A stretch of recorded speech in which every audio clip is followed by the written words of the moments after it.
Welcome to the Mrs. R Relevant Daily Draft Podcast, brought to you by the Draft Professor. The Draft Professor is a group of podcasters bringing you daily draft podcasts and is home to the only dynamic mock draft simulator which allows fans to mock draft against other fans. The Draft Professor Simulator features a first-round challenge, 5 unique one-round drafts. The Draft Professor Simulator features a second-round challenge, 10 unique 2-round drafts. All mock drafts are always picking against the fans and draft analysts which use the simulator. Every mock, every pick, every time. The Draft Professor also features ranked players functionality, where you can rank your favorite players at every position. Optionally, you can add tiers to your rankings to show what round you have the players graded in. The Draft Professor also features Draft a Team functionality, which allows users to snake draft a team of 22 players to demonstrate your my guys, compare player strengths, and discuss draft prospects in a way no other mock draft simulator can. Thank you for tuning in to the Mrs. R Relevant Daily Draft Podcast. This episode will begin shortly.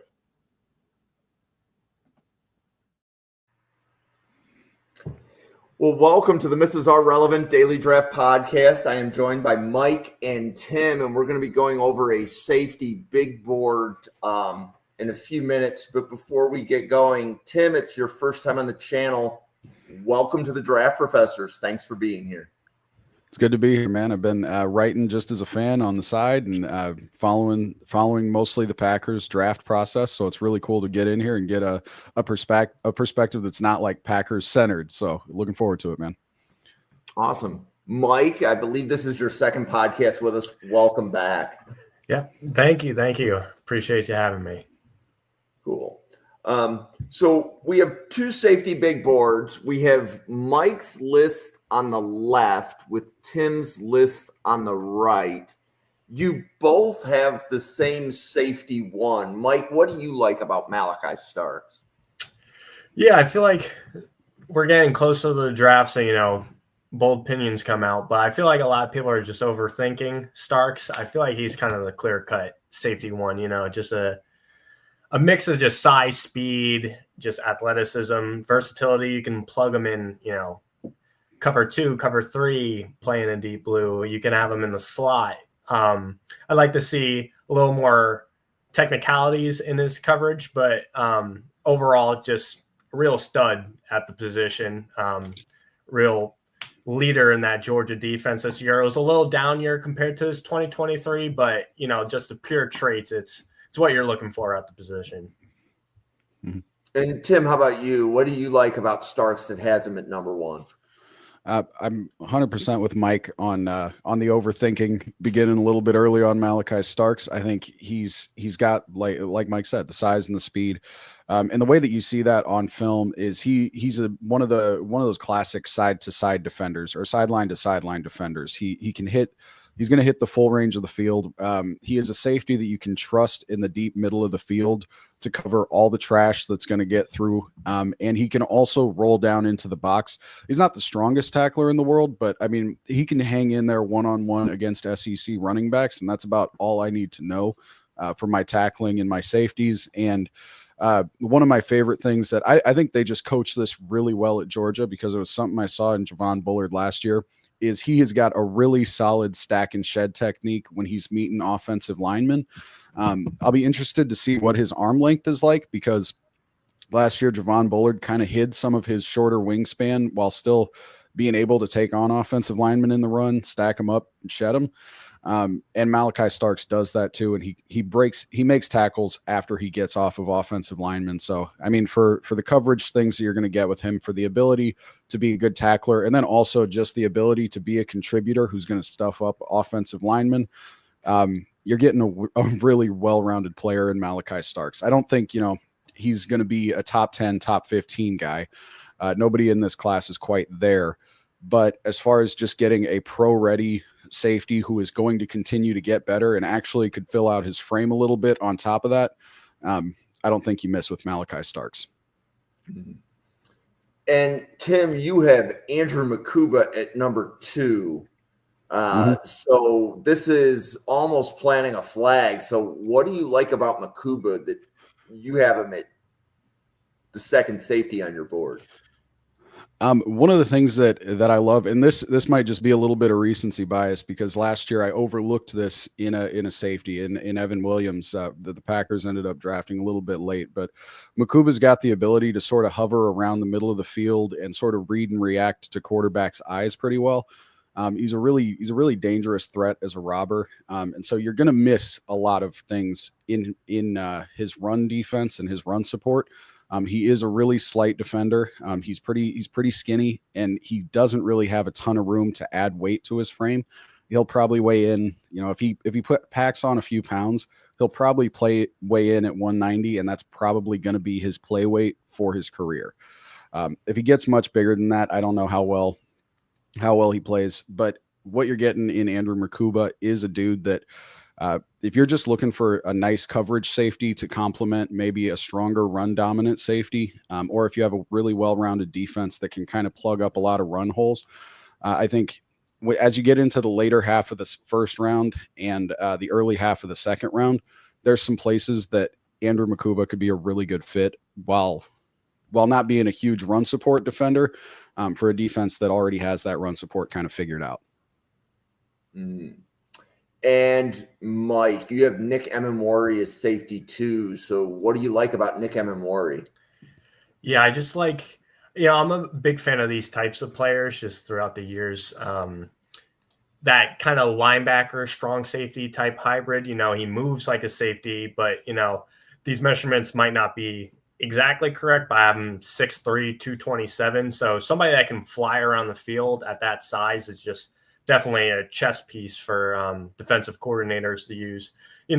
At that size, of course, there's some constraints to his overall athleticism. I don't know if I'd trust him as a true center fielder by himself. See him, but he has the capacity to play like in a cover 2 deep blue. Very strong, of course, against the run with his physicality and size, willing to come down, make tackles, fill space, just long arms to fill up windows and zone coverage. Overall, I feel like he's going to go high day 2, and I feel like there's a chance he could sneak into late, especially with his combine performance. He's an athletic freak at his stature, so there's somebody I'm very high on, definitely, with the versatility he brings to a defense. Yeah, and I think this is where it's nice being around a lot of people that talk draft, because Emamori round 1, like people in the draft professors talk about that.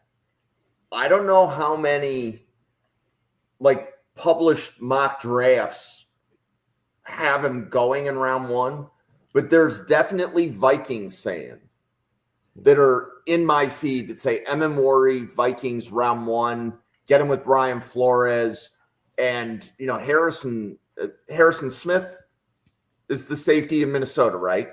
Yeah. I wanted to make sure I had the name right. Yeah. But he's getting up there in age. Mm-hmm.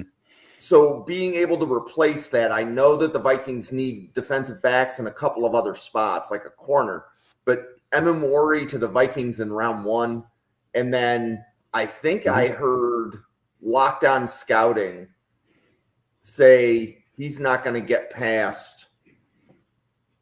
And I don't remember the team, but there was a team that was picking in the late 20s. And they said he's not going to drop past whichever defense. Oh, the Commanders. He's not going to drop past Dan Quinn. Mm-hmm. Right? Because would Emamori be there for the Commanders' second round pick?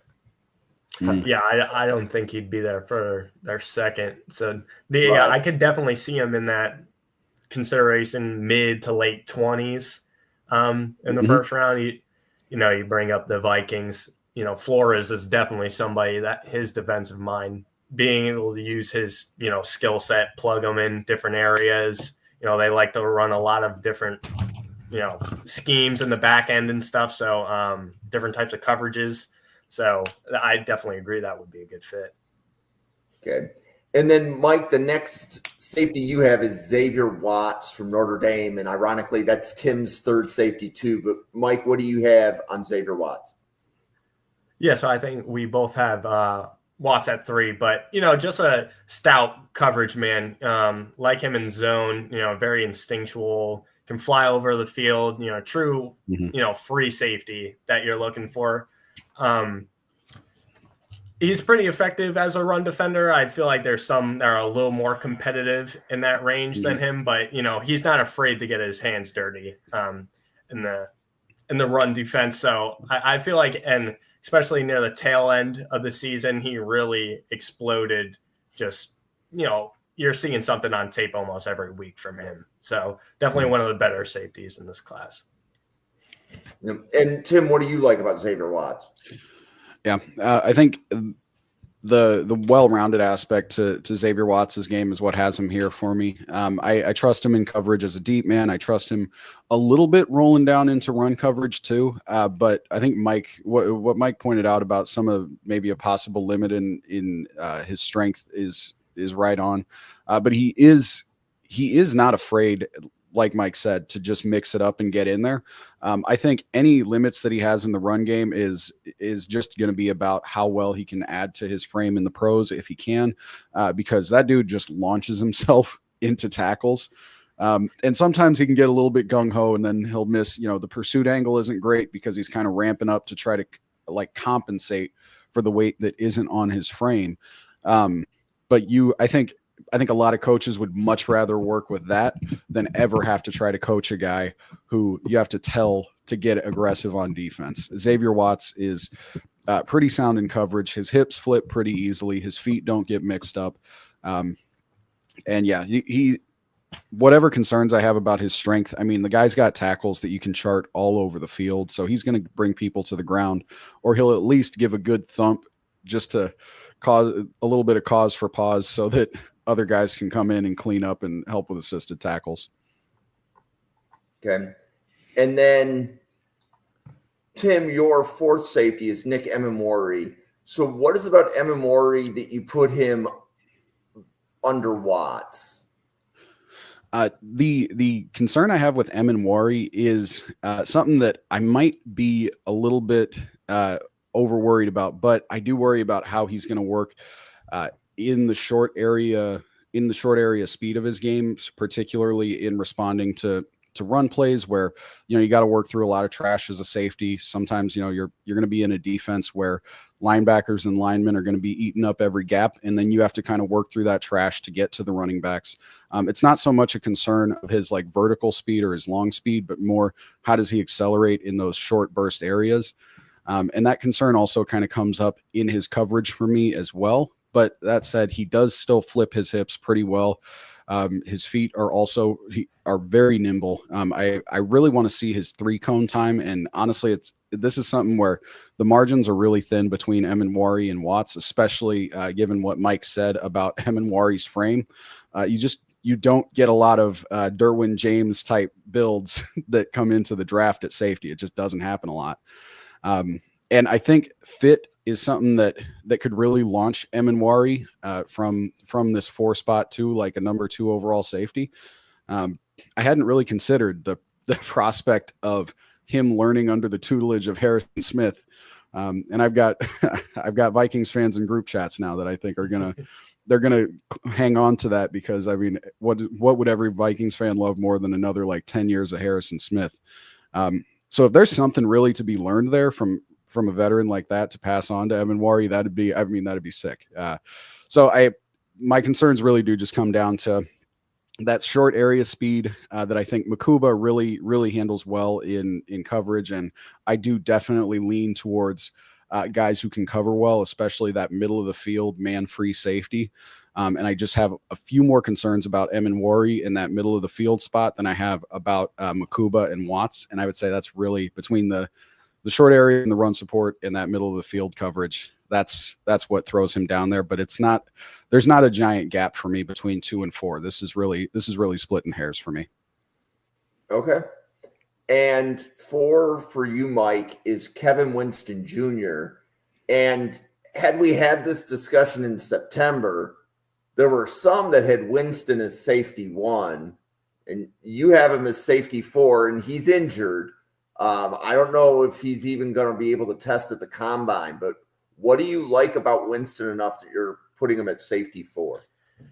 Yeah, the real kind of thing that's got him kind of in the clouds sort of where he's going to land is that injury. I feel like if he was able to play this season, he definitely would be in contention for safety 1. I mean, he's a true free safety, flies all over the field. I like his range. He's confident and patient in coverage, fluid mover. He's able to stop and go. And one thing I really liked, when I'm looking at these prospects and stuff, I like to base it kind of how Tim was saying about his Packers. I like to base it off needs and things I see with the Jaguars. So one true problem with the Jaguars in the back end was tackling.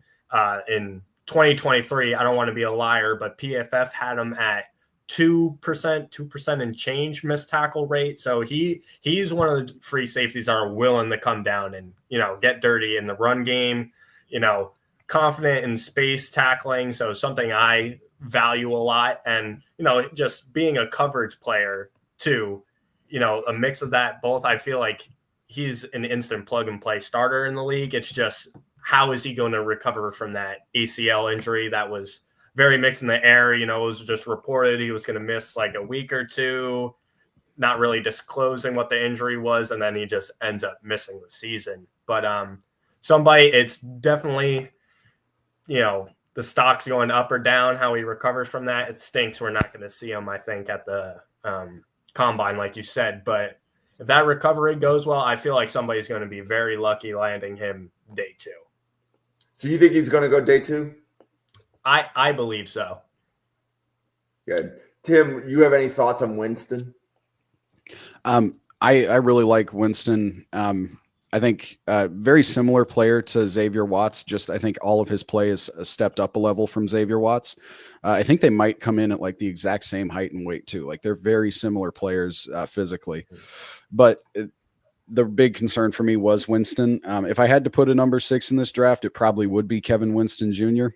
But that torn ACL, I don't think it's not a concern for me long term. I think the recovery process on ACLs now is pretty solid, and there's enough players in not just the NFL, but NBA and other professional sports that come back from an ACL to where the math on, when you're doing your calculation as a coach, GM, whatever, for a player with an ACL, it's no longer just like, how long are we going to have this guy? It's more, what's the timeline before we get this guy back to 100%? So the Packers, like last year, had an offensive lineman, Jordan Morgan, that we picked up that was fresh off an ACL tear. So he was just out of shape this year. He wasn't ready necessarily to play at the level he had 2 years ago. And so really the clock starts on a guy like that this year after he's gone through that full year of conditioning. And so I think Kevin Winston is a little bit of a longer term investment that could pan out to be like a 2 or 3 safety, or maybe, he could be the top safety in this class in 2 or 3 years, depending on how quickly he gets his conditioning back, what kind of system and situation he ends up in. If they're a patient, well-run organization that's going to let him heal and develop and get his conditioning back. So, I think he's a really stout player. He's probably 6th overall in this draft class for me, but it's only because of that injury. Because without the injury, I put him somewhere between Starks and Makuba. Okay. And then number 5 on your list, Mike, is Sebastian Castro from Iowa. And I had to flip him to safety to build the graphic. So tell us about Sebastian Castro, the player, and tell us about Sebastian Castro, the safety.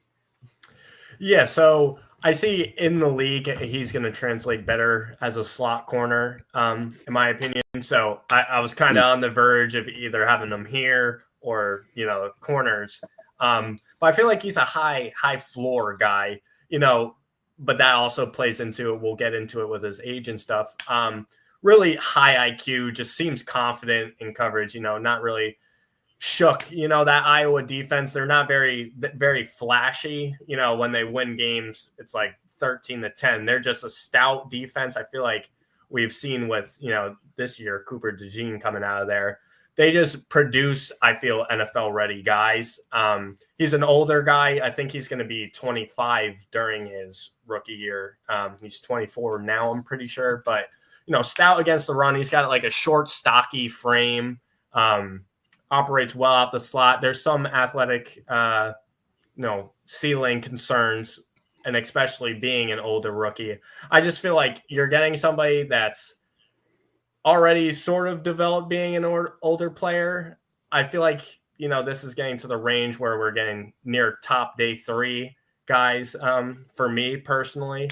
But I feel like he's a high floor slot guy, some range to play in the deep coverage. I feel like he's more box safety, big slot personally is his best role in the NFL.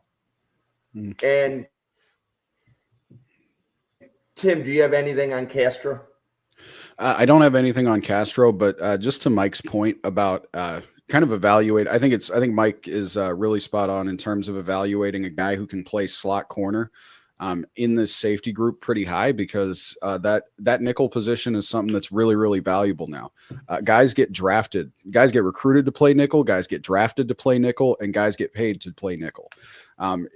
With 11 personnel and 12 personnel taking over a lot of the league, that nickel position is really important. And if you've got a guy with Castro's build who can operate in coverage there and also help in the run at that spot, that is a hugely valuable thing now. It's no longer just like, your cornerback 2 just rolls into nickel and then your cornerback 1 handles the perimeter. No, it's like Tyke, I think, what's his name? Tyke Smith. Tyke Smith last year.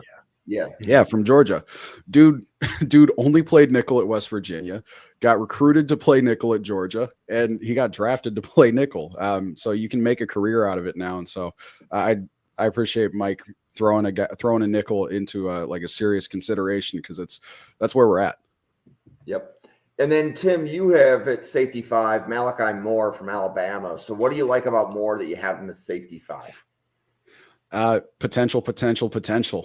There's just a lot of physical gifts there. You saw him play in a lot of big time games. He can tackle big dudes. He can chase down fast dudes.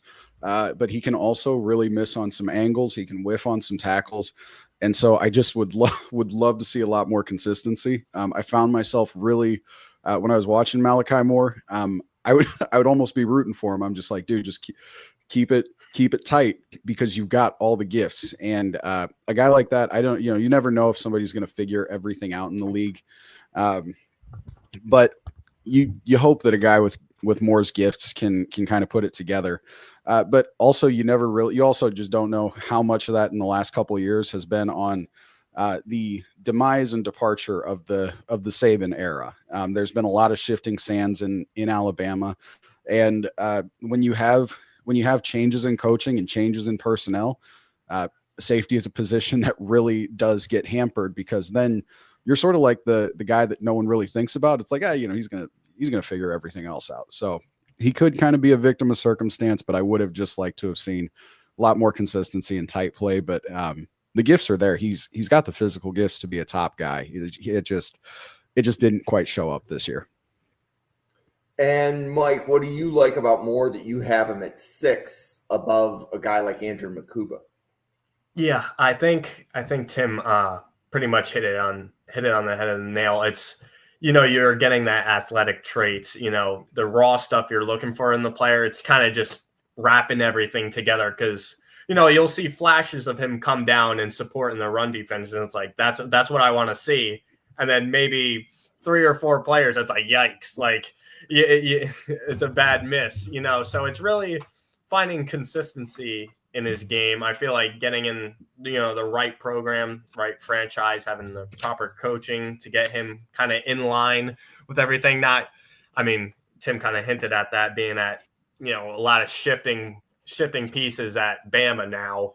So I feel like him getting in the right system and kind of toning in on, some raw technical coverage stuff and, angles Tim brought up as well. I feel like he hit it really on the nail.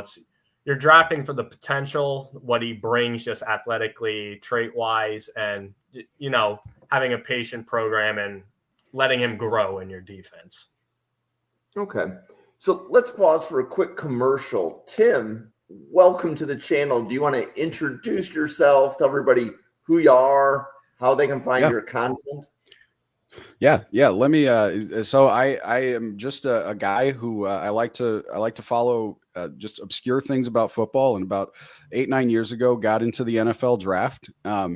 I saw Miles Jack play while I was trying to watch because the Packers had just drafted Brett Hundley. So I was watching UCLA tape, saw Miles Jack, and I was like, what the hell is this guy? And why has no one talked about him? Because it was the summer before that draft. And then found out about, like, you get into the depths of, draft Twitter and all that. And it's like, okay, everybody did know about Miles Jack. So just started going down that rabbit hole and started writing for Cheesehead TV. So you can read a lot of my stuff over the years on Cheesehead TV.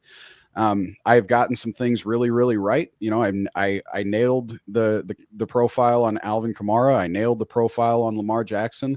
But I also said that Robert Nkemdiche was going to revolutionize the 3-4 outside linebacker position. So there's some misses in there as well. But if you like football content, I've got a YouTube channel. If you search Tim Noonan 402, that can pop up. You can see some of the breakdowns I did last year. I covered a bunch of players from the Packers draft class and a few players from the 25 draft class, including I thought Carson Beck was going to head out this year, but we see he didn't. And on Twitter, I am at return_of_Metro. There's some football content, a lot of personal opinions, a lot of retweets of other funny things that I see. So, yeah, that's me. Fantastic. Well, Tim, thank you very much for coming on the channel. Mike, do you want to take a minute to introduce yourself? Yeah, so I'm Mike. You can find me on Twitter at Path to the Jags. I post a lot of, I try to be daily, but, sometimes I'll skimp out on a day. But different evals of positions. I just got through a lot of the wide receivers. I got through like 15. So through the past 2 or 3 weeks, I've been posting those, getting to the interior defensive lineman now, which I'm definitely excited to get to. One of the better position groups in this class. But I've been working in college football past 2 years from the D3 to FCS level, working in player personnel and recruiting. So, I'm early in my career. I've been in love with the draft since a kid, being a fan of the Jaguars. I'm sure all the Jaguars fans can agree. We've been through some tough times watching the draft. That's definitely what pushed me to get into it. Just seeing as a kid, why did they take this guy and he stinks over this guy, So it started to get me into it, and then, just falling in love with player personnel and stuff. So it's been a passion of mine. I'm relatively new to, the Twitter space, so getting used to that, this, podcast space and stuff. So it's a great opportunity to be on here, and find me Path to the Jags on Twitter. Cool. Well, thank you, both of you. So this channel has daily draft content. This is the first of 2 podcasts today at 10 p.m. Eastern. Parker, Drew, and I are going to start talking about shadow teams. If you don't know what a shadow team is, it is your dynasty football team intersecting with the NFL draft. So it's much different, and I don't know that much about it other than what Parker has told me before and after podcasts. But I have a feeling there's going to be a lot of draft professors that create shadow teams after Parker's podcast. But going back, the channel has daily draft content. We have 37 people that podcast regularly with us. And then every once in a while, we get somebody like Tim who comes on for the first time. And we welcome anybody that wants to be able to talk about the draft. We're going to bring you on and we can podcast about it, because I came up with the idea that I'd rather talk to people on a camera than pick up my phone and talk and Twitter chat you. Right? It's way better to just hang out with friends and talk about it. So if you need to improve your mental health, I strongly encourage you to put down Twitter and hop on a podcast. I'm just saying, it does wonders for the psychology. That being said, we've got a few more guys to cover. So Mike, you have Jahdae Barron. And again, I had to flip his position in the database to build the graphic.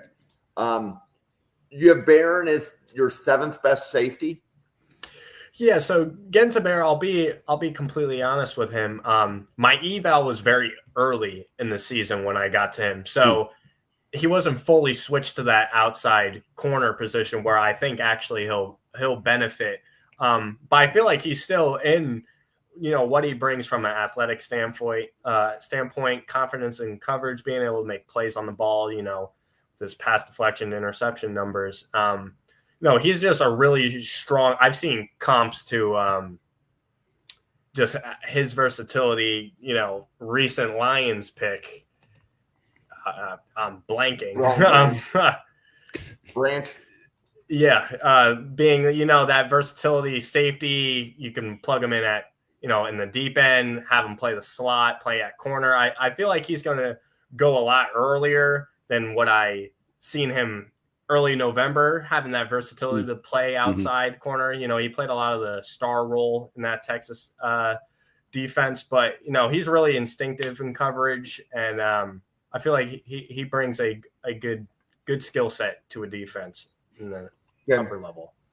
So, Tim, where would you think that Barron's best position is? Honestly, I don't have anything on Barron. I have not got there yet. That's all right. He's on the list. Okay, but that's fine. That's fine. So, it's interesting because Barron could really be on 3 different lists. He could be on the boundary corner list. He could be on a slot corner list. He could be on a safety list. And where I was going to go with the question is, I think if Barron is at safety, if you're seeing him at safety, I actually really like Mike Sport on the left. Now, if you're moving him to slot corner, he might be the number 1 guy on the list. So it really depends on how, as a defensive coordinator, you're going to use him as to where you value him, kind of thing. And then his size will have some question whether he can play boundary. Even though that's what he does this season at Texas, I don't know that I hear too many people suggesting that that's what they would do with him in the NFL. So, yeah, I was blanking on the name, but I was talking about like Brian Branch, how in the Lions defense, he's kind of that. They'll bring him down close to the line of scrimmage and press in the slot or have him in deep blue. He kind of brings that versatility, similar size range too. So, not saying he's that caliber of player because I don't think he's up there, but that kind of skill set he can bring to a defense. Yep. And it seems like we have players like Barron every year in the draft. Like Barron and Castro, we have players that we talk about like that all the time where maybe they played enough different roles in college that you're not sure where you're going to put them in an NFL defense, but that that's a damn good football player. Yeah. Okay. And then go ahead. Sorry. Yeah. And just what the different, types of coverages being utilized in the NFL, having those type of guys, even going back to like Nick Manwari, just having those different plug and play, different position type of guys, I feel like is very valuable to have. Yeah. So then you have Makuba, Bowman, and Wohler. So what is it about Makuba that you have him that low? And then talk about Bowman and Wohler for a minute. Yeah.